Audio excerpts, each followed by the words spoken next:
یہ کھانا کھلاتے ہیں اللہ کی محبت میں، مسکینوں کو بھی، یتیموں کو بھی اور قیدیوں کو بھی۔ تو جب اللہ کی محبت میں کھلاتے ہیں ان سے کوئی توقع نہیں رکھتے ہیں، یہ اللہ کی محبت کا لازمی تقاضا ہے، اور انہیں کہتے ہیں پھر ہم تمہارے ساتھ یہ ساری نیکی صرف اللہ کی رضا کے لیے کر رہے ہیں، تم سے ہمیں نہ کسی بدلے کی توقع، مطلب امیدوار ہیں، ہم طمع رکھتے ہیں کہ تم ہمیں کوئی بدلہ دو، نیکی کے بدلے میں نیکی کرو، نہ ہی ہم اس بات کی طمع رکھتے ہیں کہ تم شکریہ کے دو بول بولو، نیکی کر دریا میں ڈال۔ نبی صلی اللہ علیہ وسلم کے پاس کوئی شخص ضرورت مند آیا، بہت ضرورت مند تھا، حضور نے بھیج دیا کہ عثمان کے پاس جاؤ، جا کے میری کہو کہ اس نے بھیجا ہے۔ تو وہ آیا حضرت عثمان رضی اللہ تعالیٰ عنہ کے دروازے پہ، اندر لڑائی ہو رہی تھی میاں بیوی کی، اور لڑائی اس بات پہ ہو رہی تھی ایک روٹی تو کیوں پکا دی ہے۔ اس نے سوچا جو بندہ بیوی سے ایک روٹی زیادہ پکانے پہ لڑ رہے ہو مجھے کیا دے گا، کدھر بھیج دیا حضور نے۔ تو وہ کوئی واپس جانے لگا، کوئی کھٹکا ہوا یا کیا ہوا، حضرت عثمان کو اندازہ، وہ باہر نکلے، انہوں نے کہا کدھر جا رہے ہو؟ اس نے کہا بس ویسے کام سے آیا تھا۔ کس نے بھیجا تھا؟ کہ حضور نے بھیجا۔ کس کام سے بھیجا تھا؟ کہتے اس کام سے بھیجا تھا۔ تو واپس کیوں جا رہے ہو؟ تو کہا بس جو کچھ میں نے سنا ہے تو اس کے بعد مناسب جانا ہے،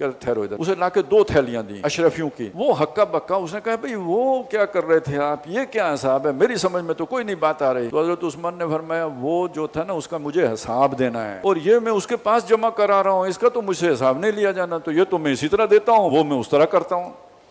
یہ اپنا جو گھر میں خرچہ کرنا اس کا تو حساب کرتے ہیں، لیکن وہ جو دوسروں کو دیتے ہیں ان کے معاملے میں